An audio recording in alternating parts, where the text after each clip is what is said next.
안녕하세요. 저는 딸아이를 키우고 있는 돌싱녀입니다. 저는 약 8년의 결혼 생활을 정리하고 이혼을 하게 되었는데요. 제가 이혼을 하게 되는 그날 TV에서나 보던 천벌이 있다는 것을 깨달았네요. 모두들 제 이야기가 궁금하실 텐데 지겨운 서로는 이만하기로 하고 바로 시작해 보겠습니다. 재미나게 들어주세요. 저와 남편은 결혼 7년 차를 맞이하고 있던 부부였어요. 저희에겐 눈에도 넣어도 아프지 않은 5살 된 딸아이가 있었습니다. 이제 5살이니 싫고 좋음을 표현하고 제법 대화가 통하긴 하지만 아이는 아이인지라 육아가 고된 건 어쩔 수 없는 일이었죠. 고된 육아와 사회생활로 지친 남편과 저 사이엔 사랑보단 동료애가 가득했고 그랬기에 어느 순간부터 사랑한다는 말 대신 힘내자, 수고했다는 말이 오가고 있었어요. 그렇다고 해서 그런 관계에 불만이 있다던가 섭섭함은 없었어요. 죽고 못 살아 결혼까지 했다고 한들 언제까지나 사랑만으로 살 수도 없는 노릇이고 남편과 제 사이에 사랑이 지고 피어난 동료애는 사랑이 밑바탕 되었기에 가능한 것이라 생각했기 때문이었어요. 이렇듯 남편과 제 사이엔 동료애라도 있었는데 시댁과의 관계에선 미운정만 남은 상태였어요.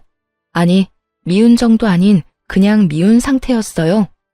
그 이유는 제가 아들을 못 낳았다는 이유 때문이었는데요. 남편은 누나 3명의 아들 하나로 아들 하나를 낳기 위해 갖은 노력을 다해 겨우 낳은 아들이었죠. 그런 아들이 결혼을 해서 딸 하나만 낳고 아들 소식이 없으니 그 원망들이 만만한 저를 향해 쏟아졌어요. 간혹 시누이들이 이런 사실을 알고 제 편을 들어주며 이런 말을 해주곤 했어요. 엄마, 아들 소식 없는 걸 왜 올케한테 뭐라고 그래? 아들 낳고 싶다고 생각만 하면 낳게 되는 것도 아니란 걸 다른 사람도 아닌 엄마가 더 잘 알면서. 그러고 이세 문제는 쟤들이 알아서 할 문제지 엄마가 나서서 이래라 저래라 할 문제가 아니라고. 그러니까 제발 올케 좀 그만 괴롭혀요.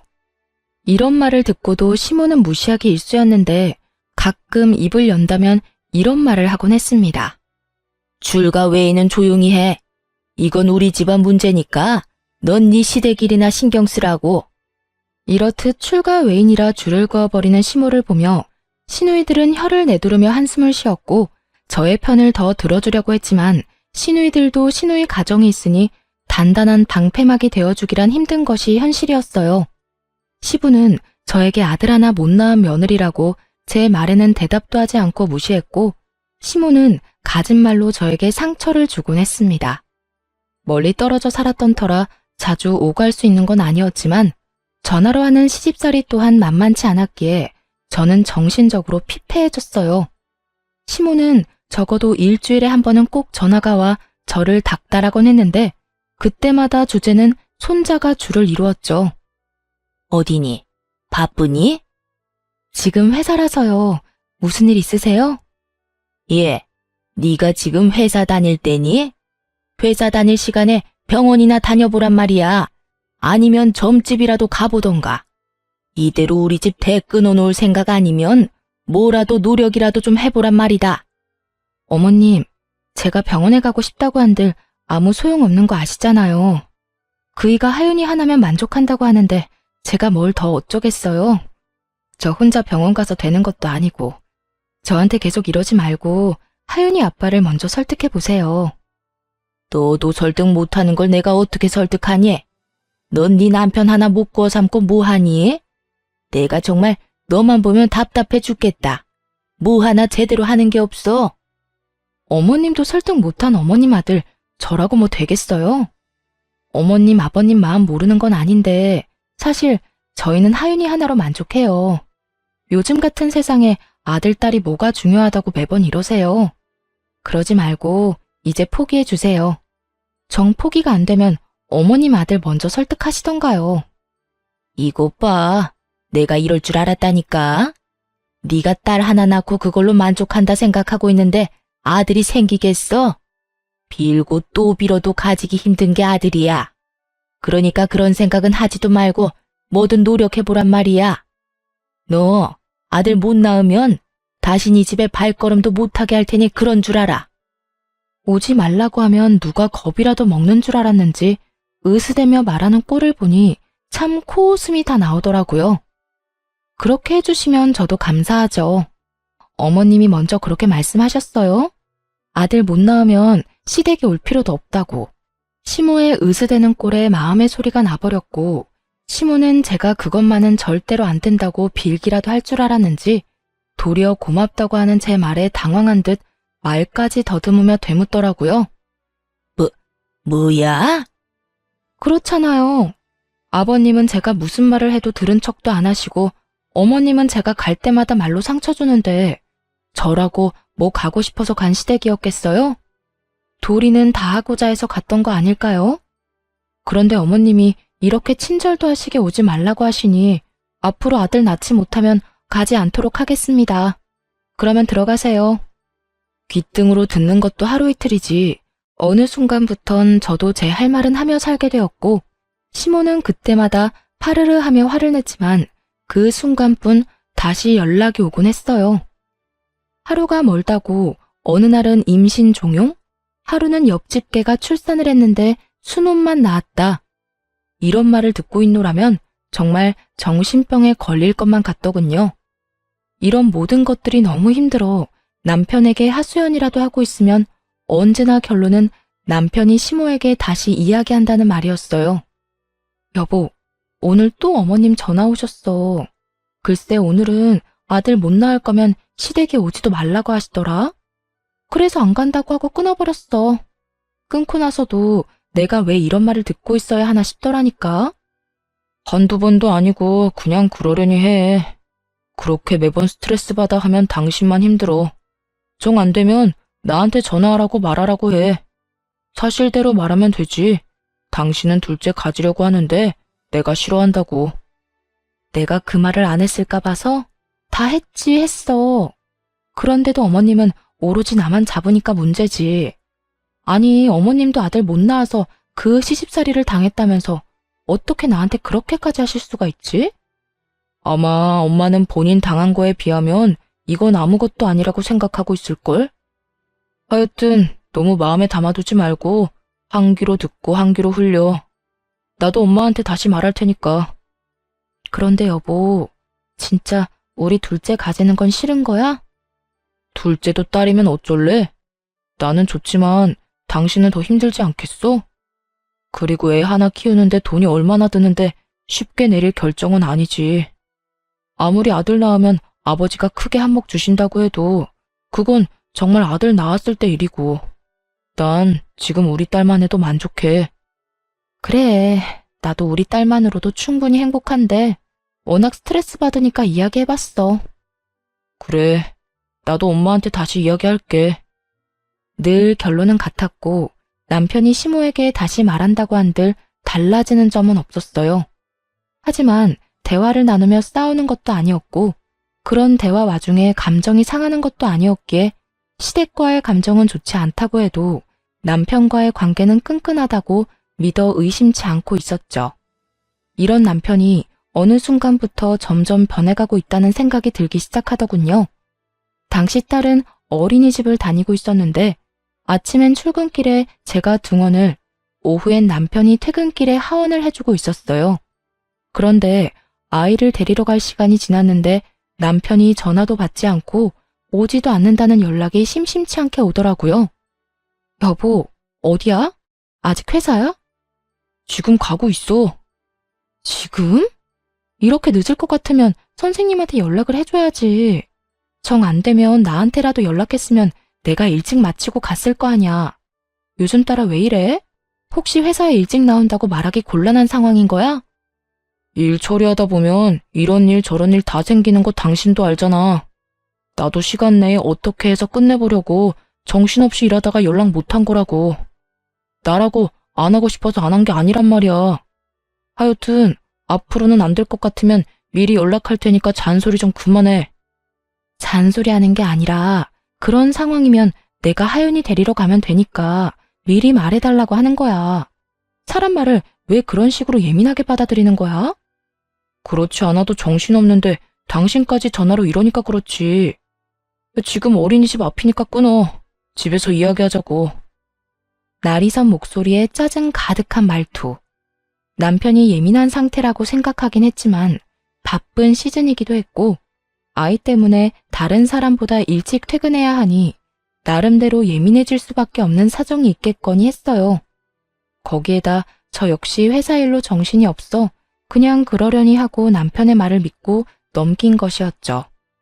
그렇게 예민해진 남편의 눈치를 살피던 어느 날이었어요. 시모가 아무런 말도 없이 집으로 찾아왔더라고요. 때마침 주말이었던 터라 집에 있을 거라 확신하고 아침 7시부터 불시에 들이닥친 것이었어요. 어머님, 이 시간에 연락도 없이 무슨 일이세요? 아침부터 어디 갈 일은 없을 테니 연락도 없이 왔지. 하윤이는 일어나 있을 테고 우리 아들은 자니? 아, 네. 하윤이 아빠는 어제 늦게 들어와서 아직 자고 있고 하윤이는 아까 일어나서 놀고 있어요. 하윤이 아빠 깨울까요? 됐다, 둬라. 피곤한 사람 깨우긴 왜 깨워? 아이고, 일단 이거부터 받아봐라. 무거워서 팔 떨어지겠어. 시모는 끙끙거리며 저에게 박스를 건넸고 받아서 들었더니 한약이더라고요. 어머님, 이게 무슨 약이에요? 무슨 약이긴 네 약이지.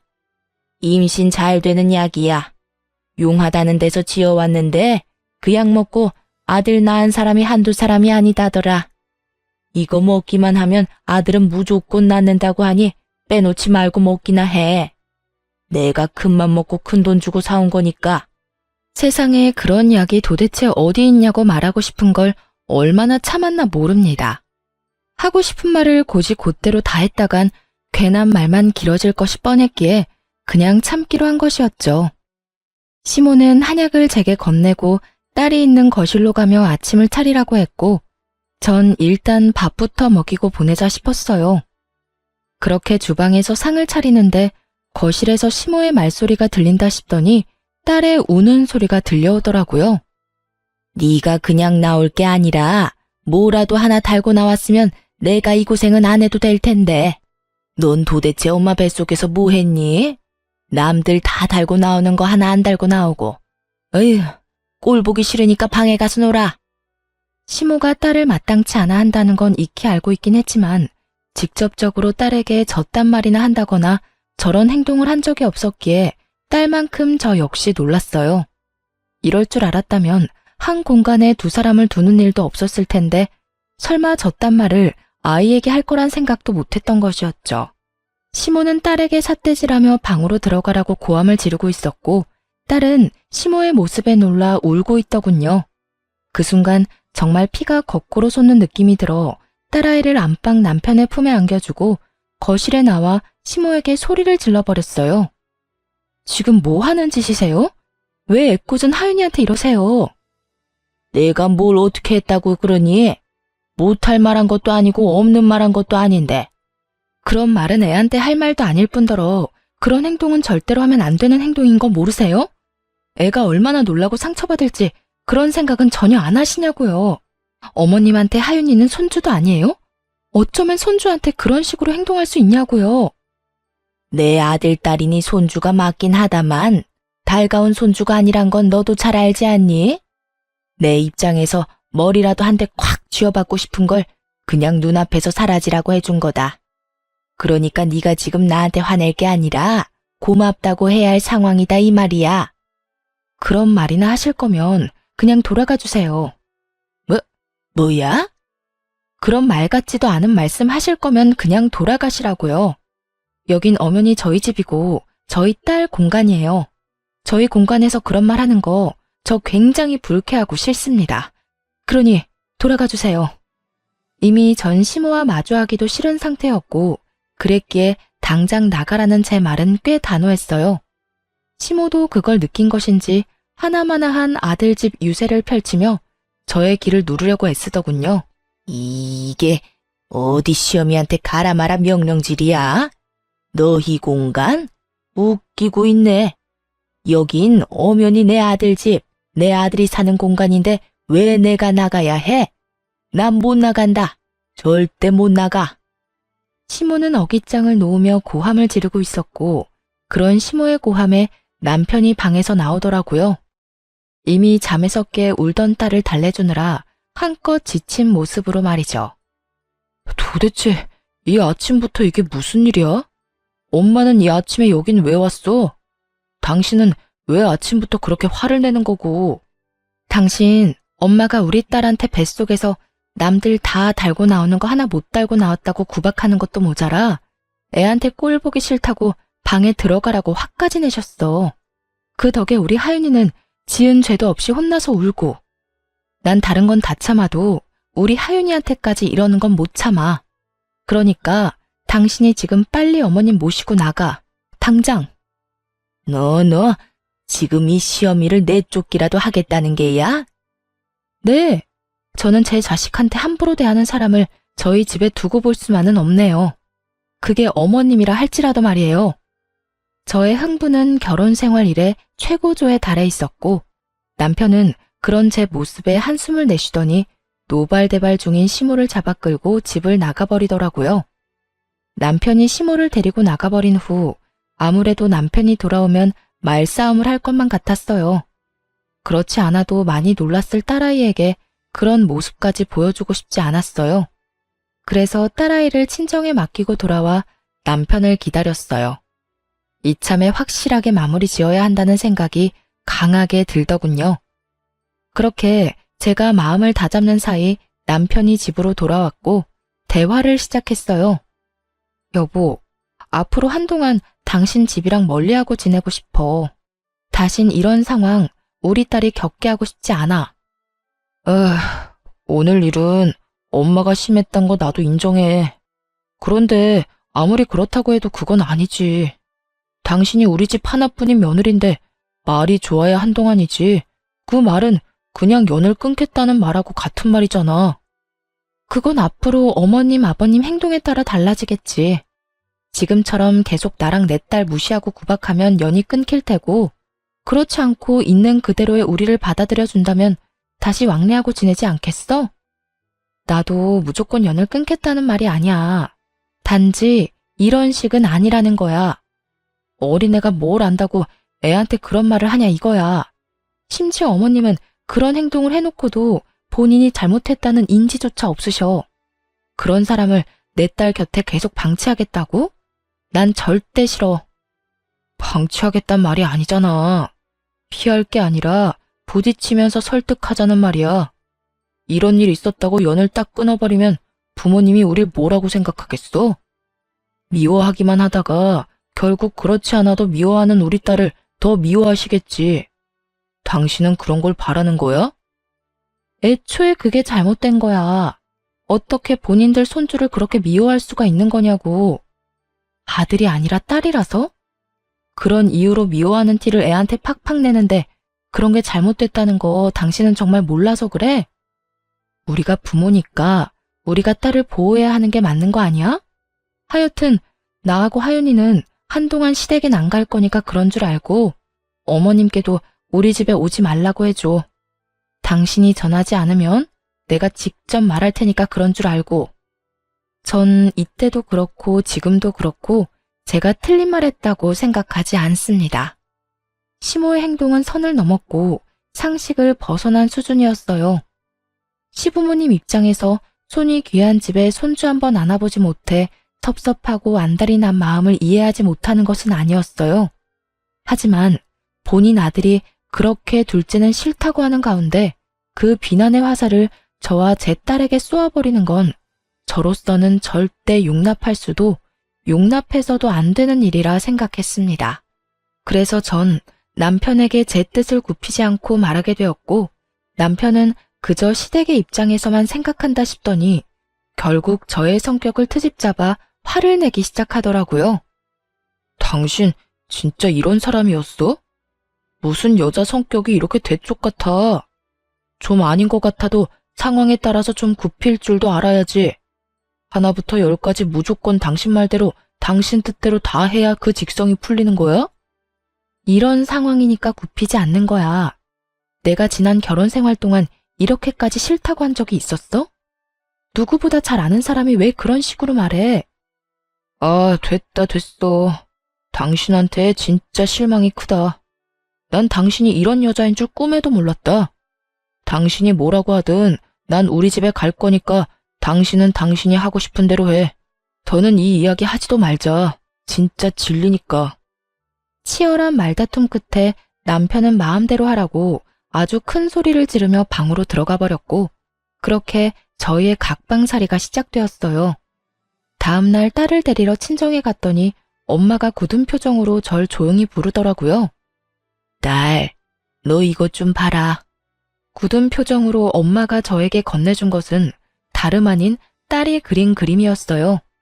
딸, 남편, 저로 추정되는 사람이 나란히 서 있는 그림이었는데 도무지 이상한 점이 없는 그림을 건네주는데 엄마의 표정이 너무나도 굳어있어 의아했죠.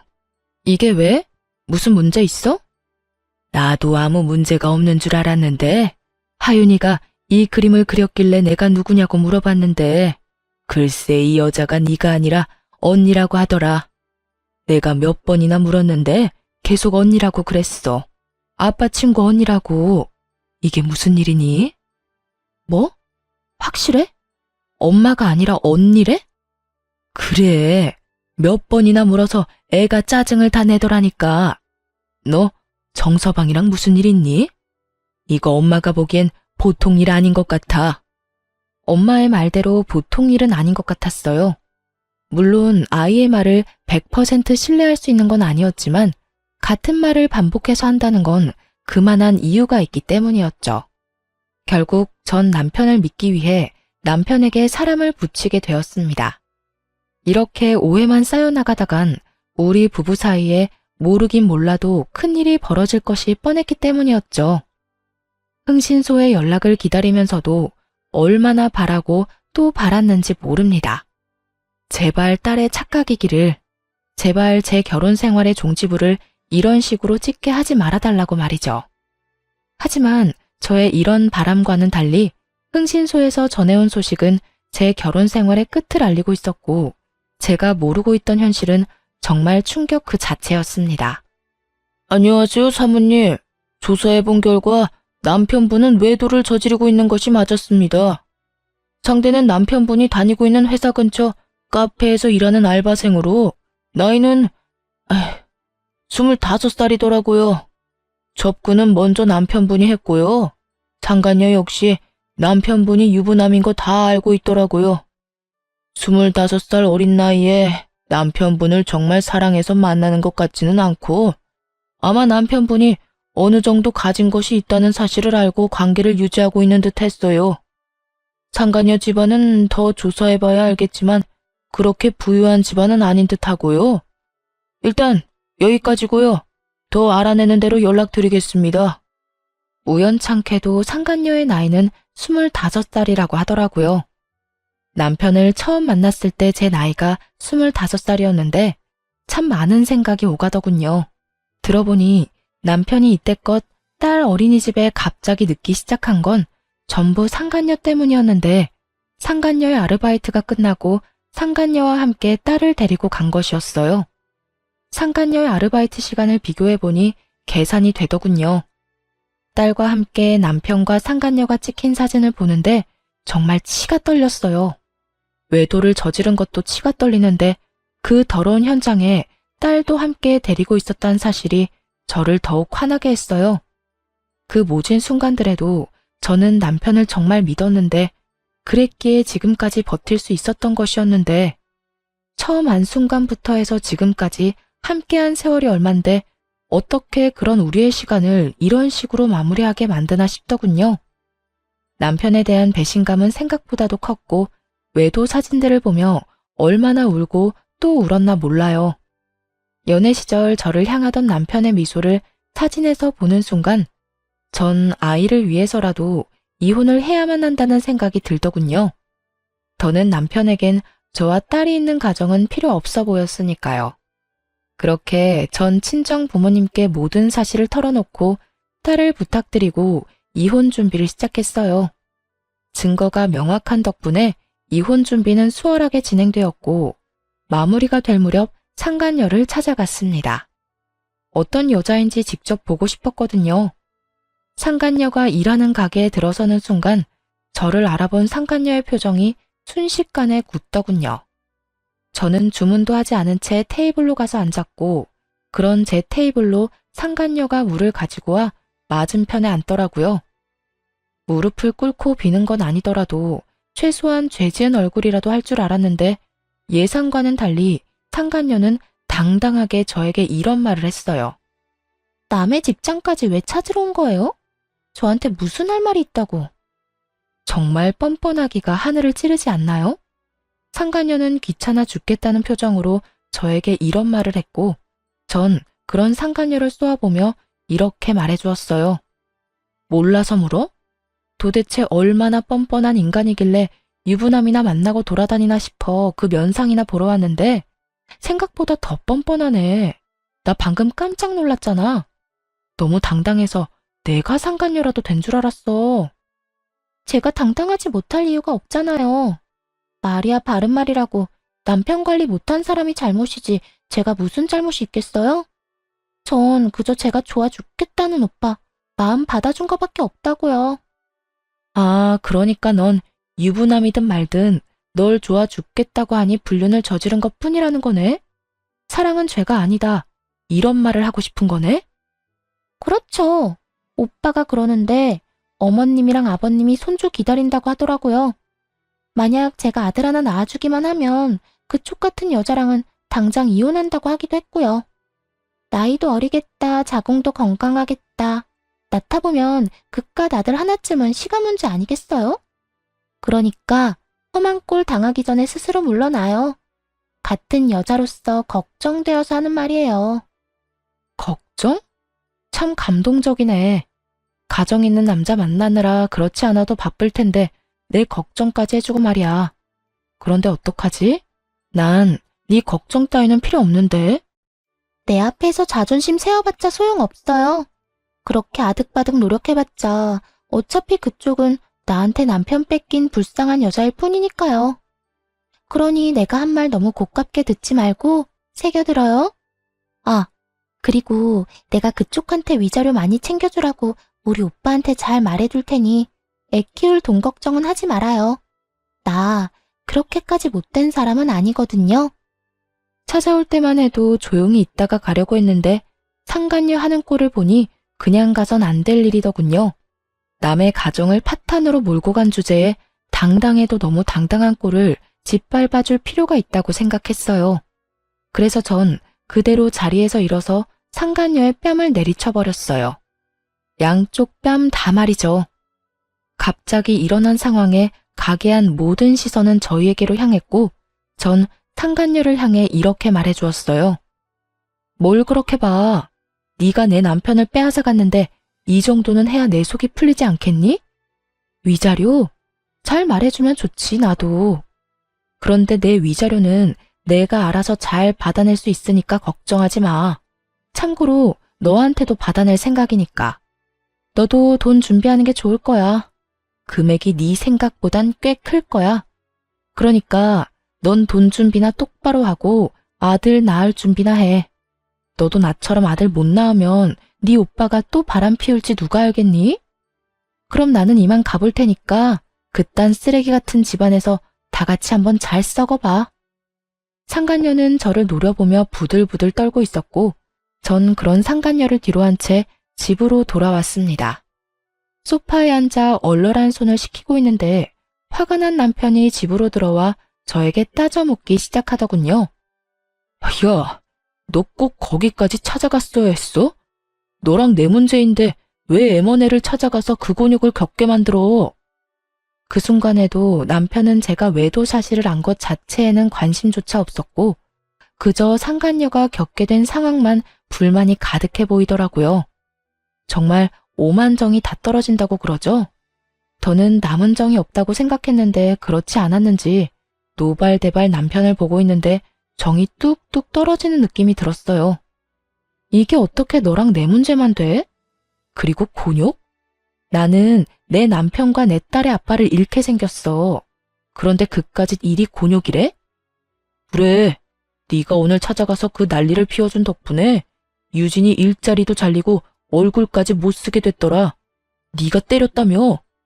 그러면 내가 거기까지 그냥 인사만 하려고 간 줄 알아? 그리고 똑바로 알기나 해. 딱 2대 때렸어. 그 2대로 걔 얼굴이 못쓰게까지 됐다고 하면 걔 얼굴에 문제가 있는 거야. 알겠어? 진짜 못쓰게 만들어주려다가 겨우 참은 사람 그만 건드려. 진짜 이해가 안 돼서 하는 말인데 지금 당신이 뭘 잘했다고 나한테 큰 소리야? 지금 무릎 꿇고 제발 이혼해달라고 빌어야 하는 상황인 거 몰라? 너 지금 내가 이혼 안 해주면 이혼도 못해. 배운 만큼 배웠다는 사람이 몰라서 이렇게 내 앞에서 당당한 거야? 내가 바람 피운 것까지 다 알게 됐는데 당신이 나랑 계속 살겠어? 그럴 리가 없잖아. 그동안 허투루 산 건 아니었나 보네. 그건 아는 걸 보니 말이야. 그래, 나 이혼할 거야. 그런데 그냥 편하게는 이혼 못 해주지. 원하는 게 뭐야? 양육비 다 필요 없으니까 이 집 나한테 넘겨. 위자료도 물론 줘야 할 거고 나 상간녀 소송도 할 거니까 그런 줄 알아. 뭐? 이 집을 넘기라고? 그게 말이나 돼? 이 집 살 때 내 돈도 절반 들어갔고 그 절반만 넘기는 건데 뭐 그렇게 쪼잔하게 굴어. 이 이혼 하루라도 급한 사람은 내가 아니라 너 아니니? 얼른 그 여자랑 살림 차리고 아들 하나 낳아야 할 거 아니야. 그 여자는 그런 삶을 원하는 것 같던데. 남편은 고민하는 듯 싶더라고요. 집을 넘기는 것이 아깝긴 하지만 25살의 어린 상간녀를 잃는 것이 더 아까웠던 남편은 결국 저의 뜻대로 해주기로 했습니다. 정말 최악 중에 최악이지 않나요? 딸의 면접 교섭권도 포기하고 오로지 어린 여자 하나에 미쳐서 모든 것을 넘겨버리는 그 꼴이 말입니다. 그렇게 미쳐준 덕에 저는 제가 원하는 걸 다 가지긴 했지만 한심한 마음이 드는 건 어쩔 수가 없더라고요. 어쨌든 저는 이혼을 진행하게 되었고 상간녀 소송도 진행해 위자료를 받을 수 있었어요. 여러 가지 소송이 진행되며 상간녀와 전 남편이 조금씩 다투는 모습을 보기도 했지만 그까짓 일로 헤어질 거란 기대는 하지 않았어요. 그저 저는 돈과 집을 얻었고 무엇보다 제 딸을 지켰으니 다 되었다 싶었어요. 그렇게 이혼을 하게 되었고 이혼 의사 확인서를 제출하고 비로소 완전한 돌싱이 된 날이었어요. 그간 연락 한 통 없던 전 시모에게서 전화가 오더라고요. 이혼 소식을 들었나 싶기도 했고 도대체 무슨 말을 할까 싶어 전화를 받았어요. 심한 말을 한다면 그동안 참았던 말들을 좀 해주고 싶기도 했으니까요. 그런 생각을 하며 받은 전화인데 시모는 전혀 예상치 못한 말을 하더라고요. 너 지금 어디니? 왜 병원엔 코빼기도 보이지 않는 거야? 병원이요? 무슨 병원이요? 너 어디 아프니? 왜 아무것도 모른다는 듯이 말해? 네 남편 지금 오늘 내일 하는 거 모르니? 네? 그게 무슨 말이세요? 제 남편이 왜 오늘 내일 해요? 병원에 있다뇨. 너 정말 몰랐니? 연락 못 받았어? 어쩐지 네가 왜 안 오나 했다. 네 남편 그저께 화물차랑 교통사고 나서 지금 병원이다. 사고가 크게 나서 수술을 했는데도 하반신 마비는 피해갈 수 없다고 하더라. 수술 끝내고 나온 지가 언젠데 아직까지 의식도 없다고. 도대체 그 시간에 왜 고속도로 근처에 있었는지 모르겠어. 전 남편의 전화는 차단을 해버렸고 나머지 이런저런 연락을 받고 싶지 않아 전화를 꺼둔 사이에 이런 일이 일어났다니. 도대체 어떻게 된 일인가 싶었어요. 들어보니 고속도로를 올리기 직전에 사고가 난 것 같은데 그 시간에 왜 거기 있었는지 이해가 되지도 않았고요. 하지만 그런 제 궁금증은 금방 풀리게 되었어요. 어린 여자애도 같이 있었다고 하는데, 아니, 그 어린 여자가 왜 우리 아들 차에 같이 타고 있었는지 이해가 안 된다니까. 넌 뭐 아는 거 있니? 우리 아들 출장이라도 가던 길이었어? 어떻게 된 사고인지 우리 아들만 저 모양 저 꼴이고 그 여자애는 아주 멀쩡하다니까.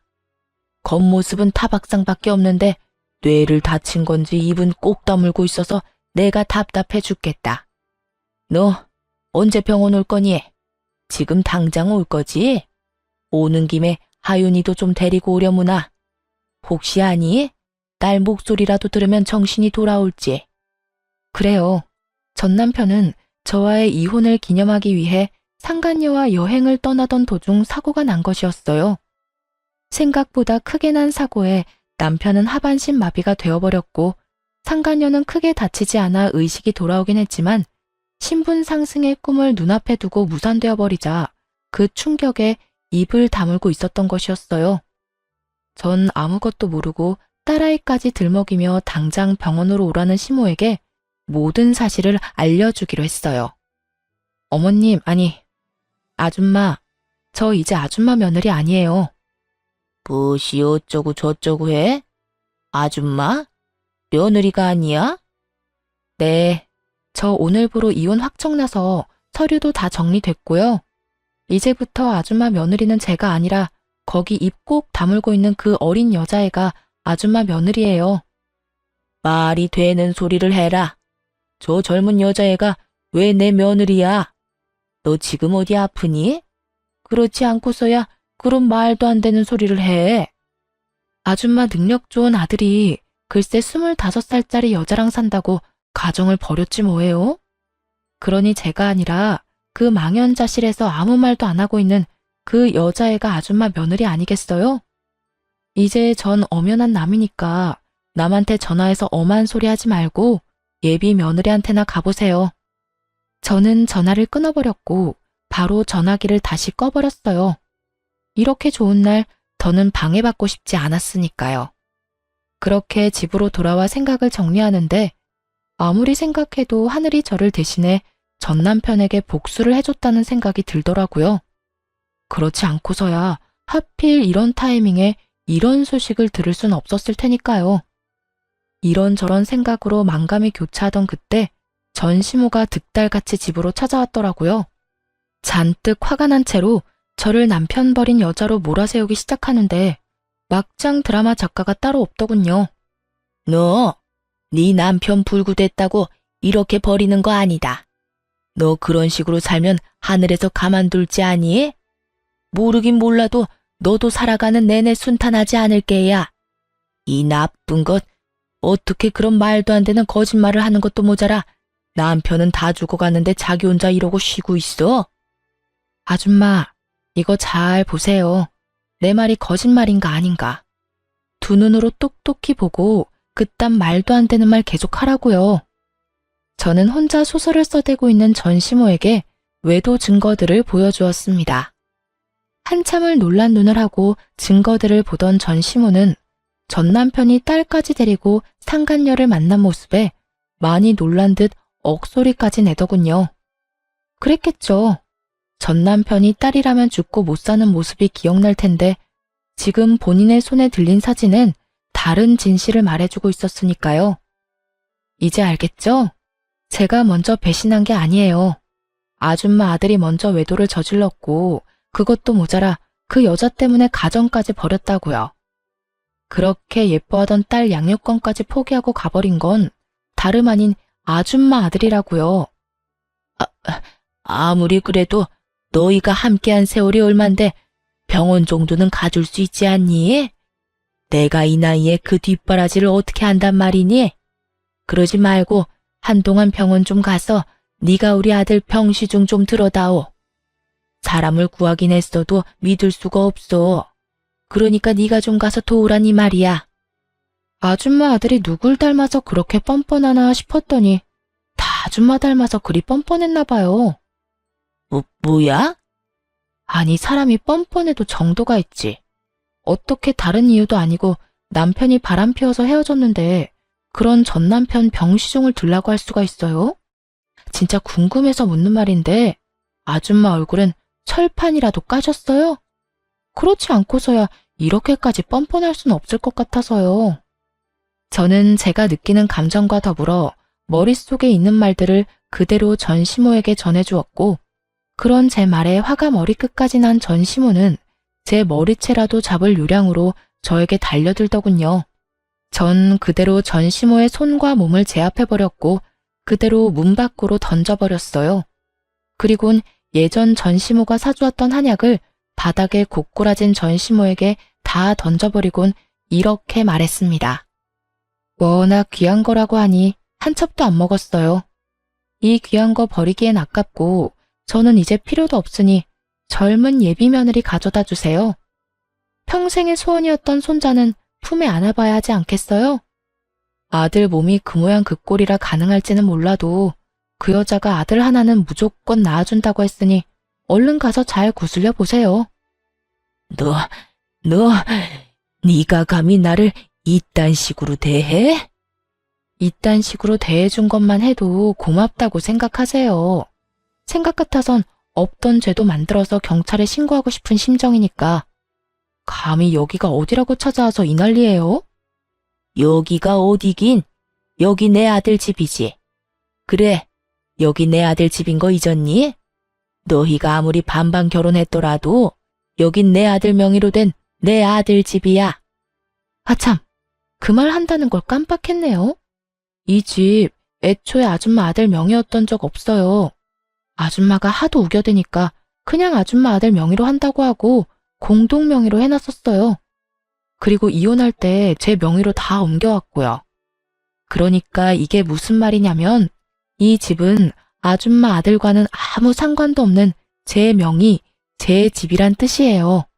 그러니까 이상한 소리 하지 말고 저희 집 복도에서도 사라져 주세요. 여기에서 이러고 있는 것도 꼴 보기 싫으니까요.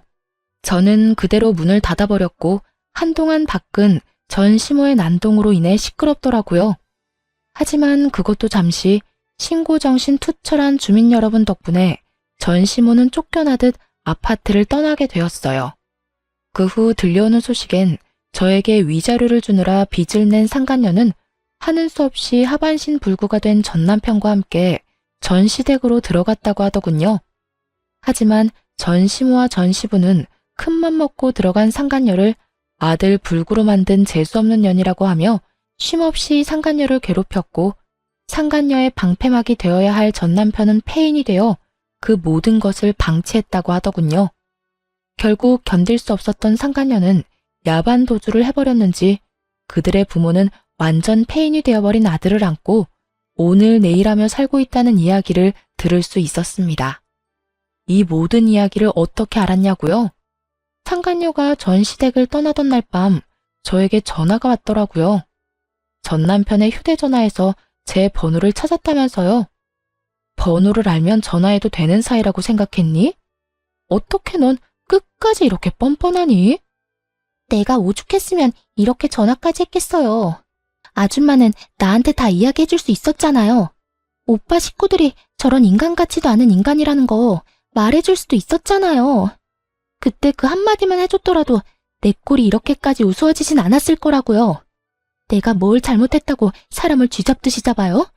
내가 뭘 잘못했다고 아들 잡은 년 취급을 하냐고요. 내가 그런 말을 왜 해줘?